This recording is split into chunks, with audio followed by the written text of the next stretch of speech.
Salle de réunion, ya centre se passe na commune ya Gombe et yindaki na ndenge ya kosakana te pour na vernissage ya livre Femmes dans toutes ses dimensions. Oyo ekomami na docteur Baron Vincent de Paul Mubengai.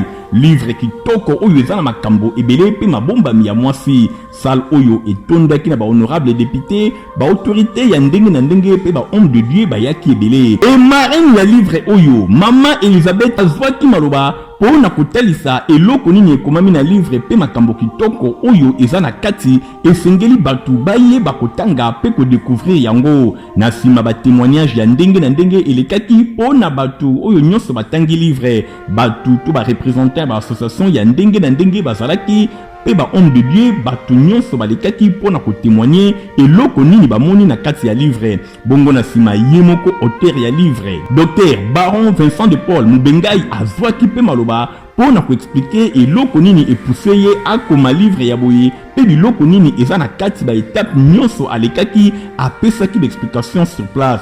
Bongo na sima vernissage ya livre esalemaki epai ya Mama Deborah Marguerite oyo azali bongo servante ya Seigneur. Bosimbake apesaki pe d'explication. Bongo na sima asalaki vernissage ya livre, abwakaki huile d'onction, a bénir livre, a témoigner pe a lobby makambo ya kitoko po na livre oyo ekosala makambo minene pe ekokende liboso. Bongo na sima vente esalemaki sur place, batu ebele basepelaki kopesa misolo pe kosomba livre oyo po ba découvrir eloko nini eza na kati. Que livre oyo Femmes dans toutes ses dimensions. Eza livre oyo kopambola biso. Merci na docteur Mubengai Baron pour na livre parce que livre oyo on attend yango et booster biso ba femme ministre de Dieu, donc ba femme baza ba pasteur bazo sala na kaka l'église pour akwakoye ba ketan nazo porter enseignement si le femme les a un appui les a utile moko les a aider biso pour na côté à moi ça pour la complet et ça mène biso le mandat pour que tout aux éléments parce par exemple awa docteur a le bel si la virginité le lot ils ont un impact ils ont une importance dans la société or que c'est quelque chose de sacré, c'est pas seulement pour l'église mais pour la vie de la jeune fille.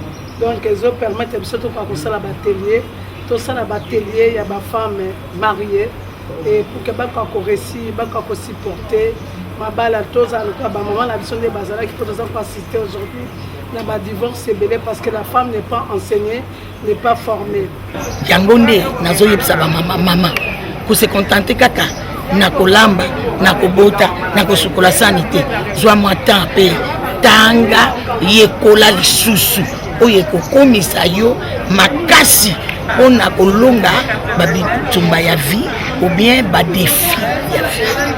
Et Pessibiso et Sengo. Parce qu'on parle de la dimension, toutes les dimensions de la femme. Souvent, mon akabasi le kolo batonga kamboka te, bazalika musala ya cuisine, alors que moi nabiso l'auteur il y a livre oyo la femme dans toutes ses dimensions et Pessibiso plaisir. Biso tozali parmi dimensions moko, il y a ma dimension, il y a basi.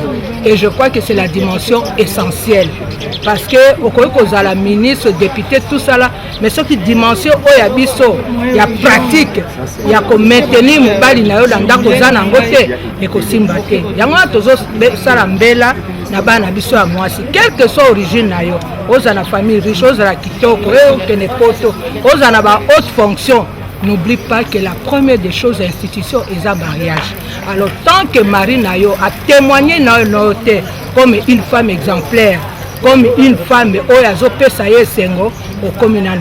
Alors, Nzambe oya pesingai ngoluwana na talisi na lobiete nazalaki na makanisi ya livre te na miyebaki te ke nakoki kokoma livre posa to mayele ya livre kati na ngezalaki te ezaneti Abraham azalaki Abraham tango akutani na Nzambe Nzambe abimisi Abraham na yo ebombamaki. Donc nazokende pe na koloba ete kokoma livre oyo eza pe ministère en dehors ya ministère ya liloba ministère ya kobondela livre pesa ministère on tomoni Thomas Polo akomi mingi tomoni pe kuna ba Pierre ba Jacques ba Jean ba komi eza ministère mobile. Donc Nzamba lakisinga kolongola kotelema liboso na batona kotea liloba malamu pona ko enseigner okokipe kokoma eloko Nzamba talisinga wana. Donc na ndenge na obi nazaki nango te Nzamba pesa ngai kaka. Il y a plus de 7 ans, flash. Il y a thème Oyotolobi, femme, épouse, mère, chérie et amie.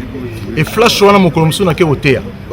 Na Belgique, si mamatea na solina na zo sona libota pastoral, na si bango na kozongi na bino mbalo na otea bino sur femme, épouse, mère, chérie et amie. Ba te papa, te mweza mo zinde za ndengo lobi ngweza makasi. Comment la biso livre na seki. Après 6 ans, na yokuta na Moussa na Nzambe un prophète mbala liboso alobelinga makambo ngamoko na yebi ya malam o Nzambe abongiselinga o nazomona o nazosimba oyo eza teke ya lobi et pona osuksa ayeko loba makambo eko salama ndenge to benga prophétie wa lobela kinga o to benga parole de connaissance a révélinga makambo ngape na yebi la prophétie a dit je te vois écrire des livres. Ça c'est Dieu qui parle par la bouche de son prophète. Et na capté na yeki sasa na ba août wanezaki année passée na ba mai avril août na yeki sasa na keta mame mi pona pese mbote mi kutino.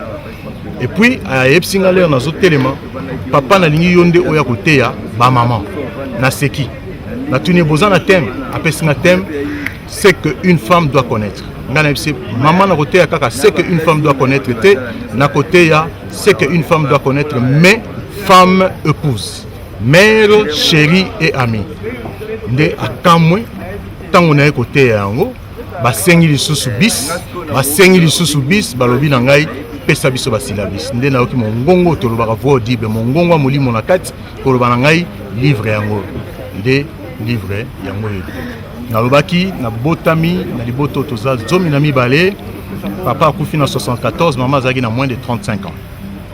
Bana mibale ali boso ya basi basilaki kobala totikali na bana zomi mama polisi biso tina oyo ngai naza koleka 50 ans biso sotokoti na mabala amoni esengo ya bakoko na ye komona ndenge mama wana avandi oyo apesaki nde na zwaki lolenge ya mwasi otolobaka femme complète, femme dans toutes ses dimensions. Donc je vis dans ma mère tous les atouts et toutes les qualités de la femme. Yango wana ba spemi baloyo na retenir oyo salike l'air na mongo na kolo na hésiter te na koma. Oui maman. Pona mwasi asomba livre wana importance nito makamu nini wa malamu ko tirer na kati ya livre wana. Les femmes dans oyo mwasi asengeli koyeba eza na livre.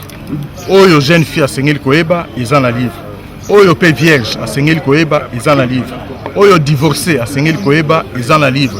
Oyo célibataire asengeli koyeba eza na livre. Oyo pe veuve asengeli koyeba eza na livre.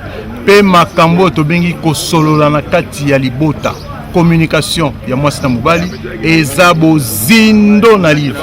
Yango wana mwasi to bengi siyo luka livre yo na bisika nyonso tokocha yango na ba bibliothèque nyonso tokopesa bino adresse ya ba bibliothèque oyo esika nini bokoluka ba livre en dehors ya bato bakosoma yango ligne na Amazon. Zambe a pambola bino bosimbaki bato nyonso babengami kosomba livre oyo Dr Baron Vincent de Paul Mubengai akomi mpona kodécouvrir femme dans toutes ses dimensions. Mabombami eza na livre oyo soki otangi okosepela.